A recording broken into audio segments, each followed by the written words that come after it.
Salam, hər vaxtınız xeyir olsun, hörmətli şagirdlər. Sizinlə bugün bəzi mövzuları müzakirə eləmək istəyirəm. Deməli, bugün sizinlə allotropiya haqqında danışmaq istəyirəm. Allotropiya nə deməkdir? Yəni, bir elementin müxtəlif formada mövcud olması deməkdir. Məsələn, tutaq ki, biz sadəcə karbon deyərik, sadəcə karbon. Bu karbonun biz 4 formasını bilmiş olarıq. Yəni necə? Almaz, qrafit.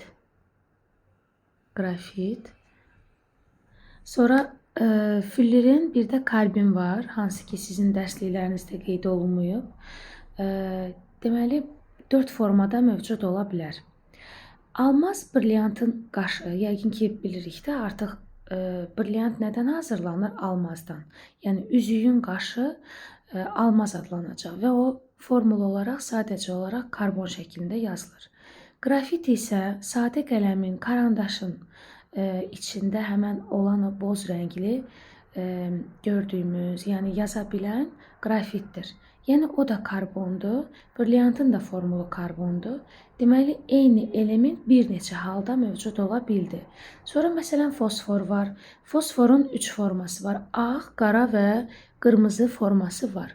Ona görə də biz bəzi elementlərin artıq hansının ki allotropik forması var, biz onu əzbərləməliyik və bunun üçün də sizə rahat olsun deyə bu formada qeyd edə bilərsiniz. Kopsis bu formada qeyd edin. Bunu necə deyirik? C karbon, O oksigen, P fosfor, S silisyum, S isə kükürtdür. Yəni, qısaca belə deyək ki, bu çöp şiş deyirik də, belə bu şəkildə əzbərləyir uşaqlar. Çox rahat olur bu şəkildə əzbərləyəndə, yadda rahat qalır. Yəni, bir sözlə belə qeyd edək ki, karbon, oksigen, fosfor, silisyum, kükürdün allotropik şəkil dəyişməsi var. Yəni, bundan sonra biz deyə bilmərik ki, başqa bir elementlərin də var. Ona görə bunları mütləq qeyd edin, dəftərinizə yazarsınız bunları. Belə. Daha sonra uşaqlar nə deyəcəkdim sizə? İndi metaldır, qeyri-metaldır, bunları məktəbdə onsuz da keçirik. Əsas allotropiyanı bilin. Bu formul olaraq nələrdir? Sonra bax, bir neçə atomlarla bağlı bəzi şeyləri qeyd eləmək istəyirəm. Məsələn, xlor maddə olaraq yazarkən xlor 2 bu şəkildə yazacağıq. Oksigen qazı deyiriksə O2 yazarıq. Daha sonra helium qazı desək He yazarıq. Yəni helium. Neon desək sadəcə N yazarıq. Bax görürsüz, oksigen neçə atomlu maddə əmələ gətirir? 2 atomlu. Xlor neçə atomlu əmələ gətirir? 2 atomlu. Bəs helium neçə atomlu əmələ gətirir? 1 atomlu. Neon 1 atomlu deməli maddə əmələ gətirir. Sual olsa ki, maddələr neçə yerə bölünür? Deyirik 2 yerə. Elementlər və birləşmələr. Elementlərdə yalnız bir növ element olur. Yəni, məsələn, təkcə helium, təkcə kalsium, təkcə baryum, təkcə xlor 2, təkcə kükürt S8, yəni kükürdün formasıdır, təkcə P4, yəni ağ fosforun formasıdır. Ya da azon deyərik, azon O3 olar, oksigen qazı O2 olar. Yəni, gördüyünüz kimi atomun sayları müxtəlif ola bilər. Əsas olan nədir? Biz nəyə baxıb deyirik ki, bu elementdir, yoxsa birləşmədir? Biz sadəcə olaraq həmin elementin sayına, yəni növünün sayına baxırıq. Məsələn, P4-də neçə növ element var? Sadəcə fosfor, bir növ. S8-də, yəni kükürddə, kristallik kükürt deyirik buna. Neçə kükürt var? Sadəcə olaraq 8 kükürt var. Oksigende 3 oksigen atomu var. Bu şəkildə qeyd edirik. Deməli, sual olunsa ki, 2 atomlu maddələr hansılardır? O2, xlor 2, hidrogen 2. Yəni bu şəkildə qeyd edirik. Ağ fosforda isə P4, kristalik kükürddə isə S8, azon O3, helyumdur, sonra neondur, argondur, bundan başqa metallardır. Onların hamısı tək bir atomdan ibarət olacaq. Belə. Sonra daha sonra allotropiyanı qeyd elədik. Atomların saylarından danışdıq. Deməli, simvol deyəriksə, simvol işarə edir nəyi? Elementi. Formul nəyi ifadə edir? Formul ifadə edir, deməli, birləşməni. Yəni, biz deyə bilmərik ki, birləşmənin simvolunu yaz. Deyirik ki, birləşmənin formulunu yazın. Bu isə birləşməni ifadə edir. Daha sonra uşaqlar, mən bugün sizlə atomla danışacağım. Atom haqqında biraz danışaq. Atom müsbət yüklü nüvədən ətrafında hərəkət edən mənfi yüklü elektronlardan ibarətdir. Təkrar edirəm. Müsbət yüklü nüvədən, bax bu müsbət olana yazırıq nüvə. Nüvə. Mənfi olanları isə, və buradakı mənfilər, bunlar isə adlanacaq elektron. Elektron. Bu şəkildə qeyd edirik. Sonra uşaqlar, məsələn, əgər biz qeyd eləsək ki, müsbət yüklü nüvə nədən təşkil olunub, yazıram bax. Nüvə təşkil olunub, yəni nüvə bərabərdir. Orada nələr var? Proton və neytron var uşaqlar. Yəni, deməli, bura P-ya proton yazaq. Proton. N isə neytron deməkdir. Neytron. P proton, N neytron. Nüvədə nə var? Protonla neytron var. Təkrar eləyirəm. Nüvədə proton və neytron var. Proton müsbət yüklü zərrəcikdir. Neytron isə deməli yüksüz, yəni 0. Neytral zərrəcikdir. Bu müsbət yüklü. Neytron isə neytral. Neytral zərrəcikdir.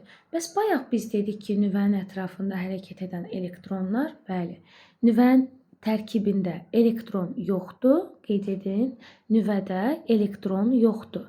Elektron hardadır? Nüvənin ətrafında müəyyən energetik təbəqələrdə müəyyən nizamlanmış qayda ilə hərəkət edir. Elektron necə yüklüdür? Mənfi yüklüdür. Yazıram bura, mənfi yüklüdür. Mənfi yüklü. Deməli, nüvə müsbət yüklüdür, nüvə təşkil olunub. Protonla, neytronla sual verə bilərsiniz ki, protonla neytron var, amma deyirik ki, nüvə müsbət yüklüdür. Niyə neytronun yükü nəzərə alınmır? Çünki neytronun yükü yoxdur, neytraldır. Elektron bəs niyə nüvədə yoxdur? Elektron müəyyən energetik təbəqələrdə olur və mənfi yüklü hissəcikdir.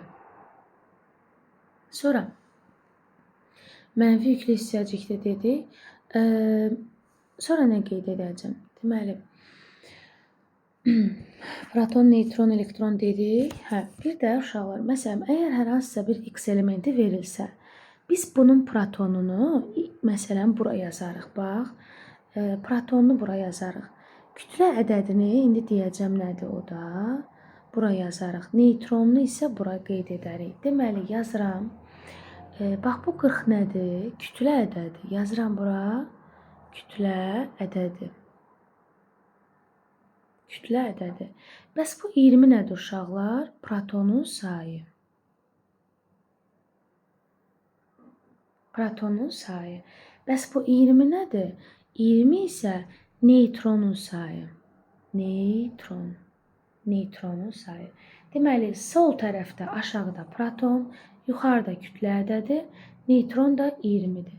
Deməli, uşaqlar, düsturu bu şəkildə yazırıq. A bərabərdir P üstə gəl N. P bildik proton.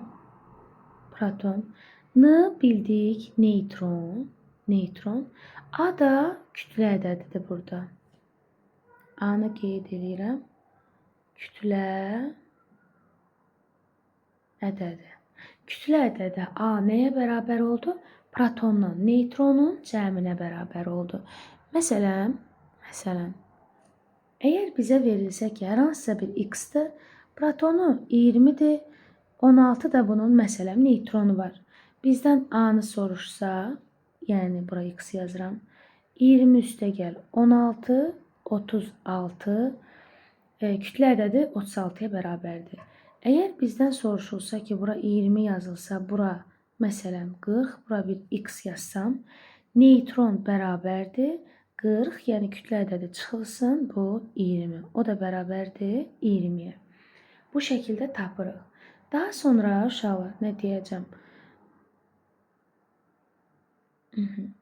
Bax, adətən protonla elektronun sayı bərabər olur. Nə zaman?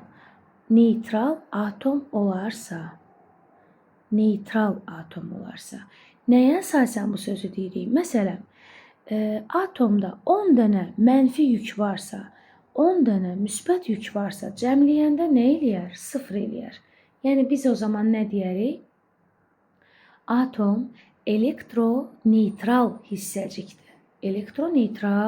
hissəcikdir.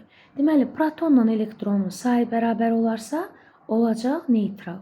Əgər proton elektrondan böyük olarsa, bu zaman yaranacaq kation.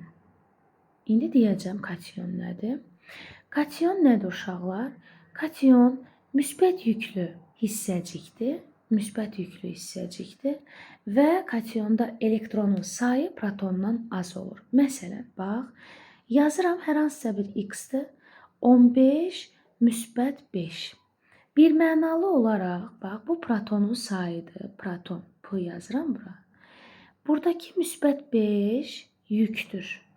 Yazıram bura yük. Deməli, yük müsbət də ola bilər, mənfi də ola bilər. Müsbət də ola bilər, mənfi də ola bilər. Hətta buradan yazım rahat. Deməli, məsələn, hər hansısa bir x yazdım. 15 müsbət 5. Soruşsam ki, burada nə qədər elektron var? Elektron deyəndə 15 çıxılsın 5 bərabərdir 10 elektron var. Əgər burada x yazıram, 16 yazıram, müsbət 3 yazıramsa, elektron tapanda yenə də bundan bunu çıxıram. 16 çıxılsın 3, qalır 13 elektron. Ola da bilər ki, uşaqlar, hər hansısa bir x yazar, 17 yazar, mənfi 3 yazar. Mənfi olanda nədir? Biz elektronu cəmləyirik. İndi yazıram, 17 üstə gəl 3, 20. Ya da məsələn, x-dir, 20-dir, mənfi 4-dür. Elektron bərabərdir. 20 üstə gəl 4, 24. Bu şəkildə qeyd edirik. Deməli, son olaraq yazıram ionlar. 2 yerə bölürəm. Yazıram bura anion və kation. Kation müsbət yüklüdür uşaqlar. Anion mənfi yüklüdür. Məsələn, mən deyərəm ki, kalsium müsbət 2. Əgər yazsam kation olar. Magnezium müsbət 2 kation olar. Anion isə nədir? SO4 məsələn mənfi 2. SO4 mənfi 2. Xlor mənfi 1. Məsələn, bu aniondur. Sizdən bunlar əzbər soruşulmayacaq. Hələ ki, sual sadəcə nələr aniondur, nələr kationdur bu şəkildə olacaq. Sonra, kationda proton elektrondan çoxdur, anionda isə proton elektrondan azdır.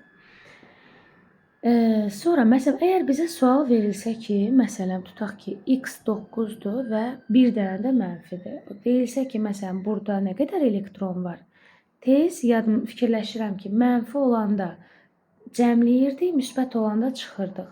9 üstə gəl 1, 10 dənə elektron. Bu nə deməkdir uşaqlar? Bax, mənfi yüklüdürsə, mənfi yüklənirsə əgər, məsələn, x tutaq ki, mənfi. Bu olur anion, anion. Anion neynir? Özünə elektron alır. Elektron alır. Elektron almaq, yəni nə deməkdir? Elektron necə yüklü idi? Mənfi yüklü idi. Elektronu alırsa mənfiləşir deməkdir. Yəni məsələn bir dənə elektron alıb bax, 1. Sadəcə biz o 1-i yazmırıq da riyaziyyatdakı kimi. Ona görə elə 1 yazıram, mənfi yazıram. Bir dənə elektron alırsa, deməli 1 ədəd yükləndi artıq olaraq. Məsələn, tutaq ki, məsələn 5 ədəd elektron alırsa, onda 5 ədəd mənfiləndi. Məsələn, tutaq ki, bax, x yazıram, 10 yazıram, mənfi 5 yazıram. Elektron nəyə bərabərdir? Proton, deməli, proton çıxılsın, mənfi 5. Yəni, cəmlənəcək. Proton nəyə bərabərdir, bax? 10-a bərabərdir. Yazıram 10, üstə gəl 5, 15. Bu şəkildə qeyd edirəm. Aha. Deməli, sonra 1-in yazıram, y yazıram, bura 20 yazıram, bura mənfi 3 yazıram. Elektron sayı tapanda 23. Deməli, uşaqlar, burada mənfi olanda toplayıram.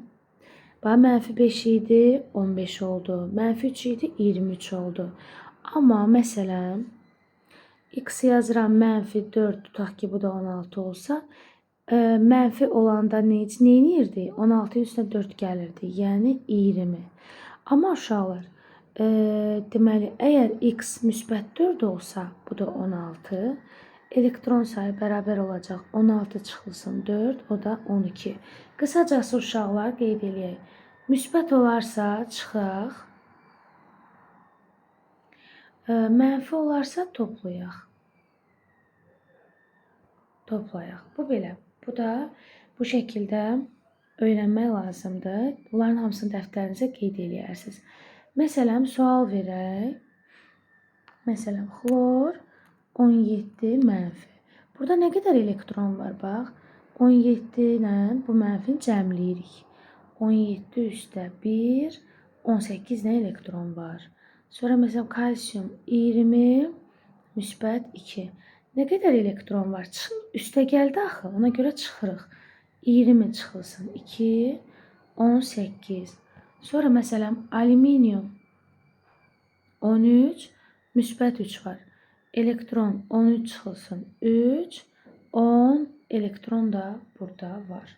Sonra uşaqlar, deməli, yadda saxlayaq. Əgər mən, bura bir x yazsam, burada 20 yazsam, burada elə 15 yazsam, burada 35 yazsam, bu tərəfdə də elə 20 yazsam. Baxın, bunlar nədir? Mən sizə izah verim.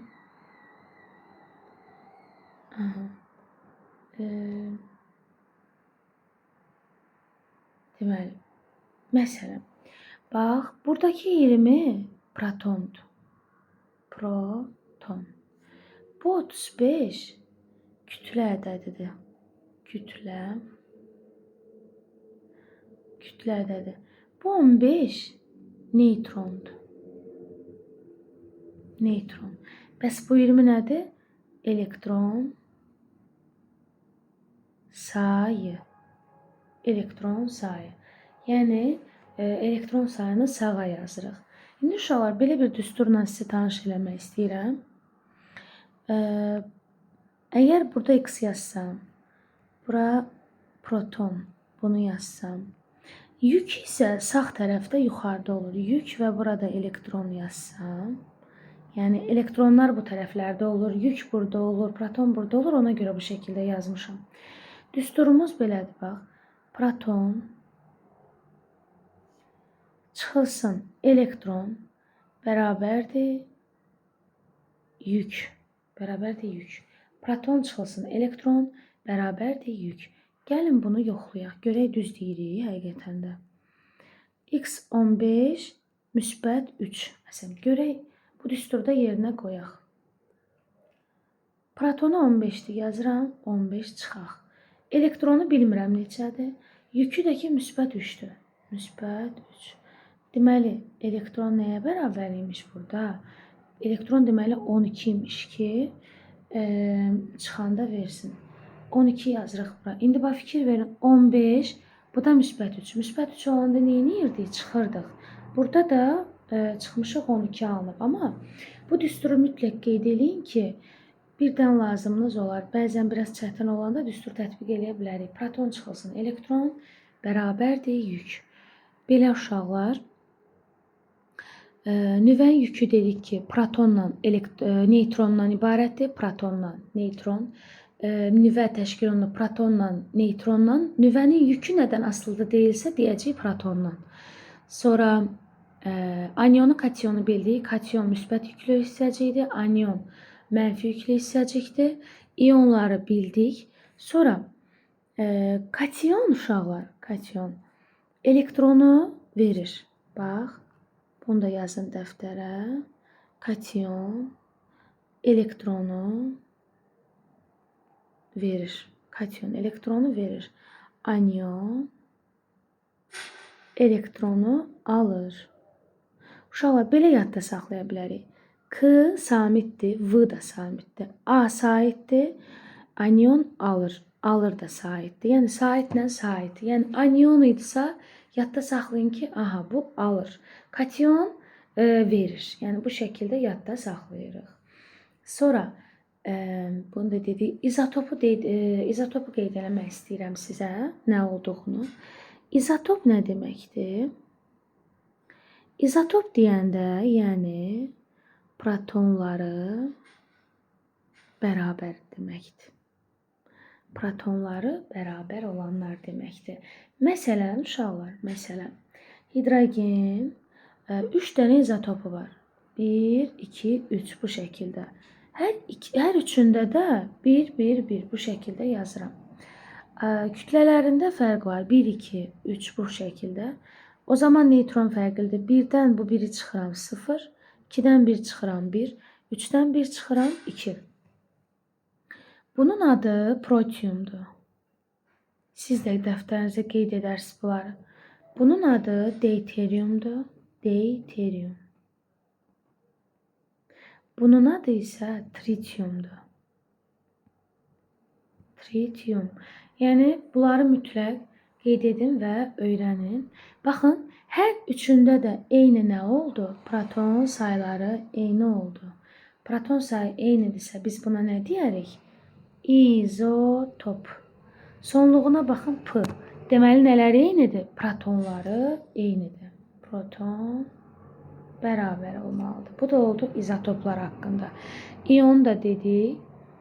Sonra kütlə ədədi, yəqin ki, bildi də, hamı kütlə ədədi nədir? Məsələn, 17 bunun sıra nömrəsidirsə, tutaq ki, 36,5 bunun kütlə ədədidir. Yuxarıda sol tərəfdə yazılır bu. Sonra, məsələn, natrium yazıram. 11 bunun, məsələn, protonudursa, 23 bunun kütlə ədədidir. Kütlə ədədi nə ilə işarə olundu? A ilə işarə olundu. A, yəni kütlə ədədi nəyə bərabərdir? Protonla neutronun cəminə bərabərdir. Bunu dedik. Allotropiyanın dediyi nədə var? Çöp şişdə. Yəni, karbon, oksigen, fosfor, silisium və kükürt. Bunları dedik. Yadda saxlayın bunları. Mütləq qeyd eləyin dəftərə və öyrənin uşaqlar.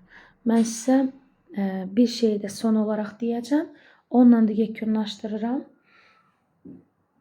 Belə testlər olacaq, qarşınıza çıxacaq. Məsələn, tutaq ki, deyəcək ki, cədvəl olacaq. Məsələn, deyəcək 20 dərəcədə bu əridir. Ərimə yazaq da. Məsələn, tutaq ki, 60-da da qaynama yazsaq və deyəcək ki, məsələn, bu 40 dərəcədə hansı vəziyyətdə olub? Tez yadımıza nəyi salırıq? Ədəd oxunu. Bax, ərimə 20-dir. Əriyəndə nə baş verir? Əriyəndə bərk mayeyə keçdi. Mayeyə keçdi. O zaman bax, diqqətlə baxın. Burada 60 yazacağım. Çünki bu 60'dır. Deməli, uşaqlar. Deməli, burada baxaq. Bax, bu bərkdir. Bərk. Bərk haldadır. Sonra bərk əriyir. Əriyəndən sonra çevrilir maye hala və daha sonra isə qaz hala keçir. Daha sonra isə qaz hala çevrilir. Deməli, uşaqlar, bax, bu 20 nə oldu? Ərimə. T ərimə baş verdi. Yəni, ərimə temperaturu. T ərimə, ərimə temperaturu deməkdir. Bərkdən mayəyə keçdi. 60-da isə mayədən qaza keçdi. Deməli, nə baş verdi, bax? 20-də əgər bu bərk idisə, mayəyə keçdisə, 60-da da maye idi qaz. Bizdən nə soruşulur? 40 dərəcə. 40 harda yerləşir? Bax, təxminən burada yerləşir. Baxıram ki, 40 nəyə uyğundur? Maye hala uyğundur. Deməli, 40 dərəcədə maye vəziyyətdə olub. Belə. Sonra mən bunu tətbiq eləmək istəyirəm bir testdə. Bax, burada məsələn bu testə baxırıq. Bunların hər birini sizə izah verəcəm və işləyəcəyik yavaş-yavaş. Əsas odur ki, dərk eləməyə çalışın uşaqlar. Deməli, nə edirik? Bax, cədvələ əsasendir verilmiş maddələrdən hansılar adi şəraitdə kükürdlə eyni aqreqat haldadır. Tez yadımıza salırıq, kükürdür. İndi məktəbdə keçəcəm bu dərsi sizə. Ona görə burada izah vermədim ki, yəni məktəbdə onsuz da keçəcəyik də, biraz heç olmasa qabağa gedək. Kükürd S ilə yazılır və kükürd bərk haldadır. Kükürd bərk haldadır. Əgər kükürd bərk haldadırsa, bizdən hansı halı soruşur? Aqreqat halı nədir uşaqlar? Aqreqat deyəndə, aqreqat deyirəmsə, yəni nəyi nəzərdə tuturuq? Yəni, maddə mayedir, qaz da bərkdir, bu şəkildə nəzərdə tutulur. Kükürdlə eyni aqreqat hal, yəni ki, o da bərk olsun. Verilmiş maddələrdən hansılar adi şəraitdə kükürdlə eyni aqreqat haldadır. Uşaqlar, adi şərait nə deməkdir? Yəni, hal-hazırda olan şərait deməkdir. Adi şərait deyəndə nəyi başa düşürük? Yəni, məsələn, bax, normalda hal-hazırda temperatur nə qədərdirsə, məsələn, heç vaxt havanın temperaturu 50, 60, 70 ola bilməz də. Bəlkə də yəni ekvator xəttində bəli, çox istilər ola bilər. Amma adi şərait deyəndə onlar nəzərdə tutulmur. Bax, məsələn, burada ərimə temperaturu -10 yazıb. -10 ərimə temperaturudur. 50 qaynama temperaturudur və 50-dən qırağıda yazacağım ki, artıq qaza çevrilir. Deməli, ərimə temperaturunda nə baş verir? Ərimə temperaturunda, uşaqlar, maddə bərkdən maye halına keçir. Qaynamada nə baş verir? Qaynamada isə mayədən qaz halına gəlir. Mayədən qaz halına keçir. İndi bizə desə ki, adi şəraitdə məsələn, adi şəraitdə nə vəziyyətdədir? Baxıram, haradasa adi şərait 20 neçə, 30-a yaxın belə olur da. O da hara uyğun gəlir? Mayeyə uyğun gəlir. Sonra, indi Y-ə baxıram. Y-də nə verib? Məsələn, 30 dərəcə deyirəm. 30 dərəcəyə baxıram. Yenə də bunu pozum. X-a maye tapdıq da biz. Maye. Bu hissəyə düşdü, maye oldu. Y 30-a qədər bərk olub, 30-dan 70-ə maye olub və 70-dən də sonra qaza çevrilib də. O zaman adi şəraitdə 20 neçə olduğuna görə baxın bu hissəyə düşür. Yəni bərk olur. Deməli, kükürdlə eyni vəziyyətdə olur. Deməli, biri Y-dir. Sonra keçirəm o birisinə. Bunu pozaq yenə. Z 5-dən 120-yə, yenə 5-ə qədər bərkdir. 5 120 mayedir. 120-dən də böyük olanda artıq qaz halında olur. Adi şərait yenə də uyğun gəlir. Haradaysa 5 ilə 120-nin arasında. Yəni 20 neçədə belə götürəndə o da gəlir, deməli, maye hala uyğun gəlir. Deməli, cavab nə olacaq? Cavab yalnız Y, yəni yalnız və yalnız bərk halda olacaq. Y maddəsi. Belə bu şəkildə bunu tapırıq. Bəlkə də biraz qarışıq gəldi. Yavaş-yavaş daha yaxşı başa düşəcəksiniz. Məsələn, bax burada birində deyim. Məsələn, bax burada bu testə baxaq. Verilmiş cədvələ əsasən hansı temperaturda X maddəsi qazdır? Baxıram, hansı temperaturda X maddəsi qazdır. Bax, yenə ədəd oxu çəkirəm. Yenə bu formada qeyd edirəm. -10-da bu əridi, 110-da qaynadı. Və deyir, hansı temperaturda X maddəsi qazdır. Qaz olması üçün biz sırf 110-dan sonrakıları götürməliyik. Baxırıq ki, 110-dan böyük nədir? Bir dənə bu uyğun gəlir. Ona görə də cavab olacaq 120. Belə. Əsas bunlara baxın diqqətlə uşaqlar. Yenə də suallar göndərəcəm, işləyərik. Bunları yazın və öyrənin. Sağ olun.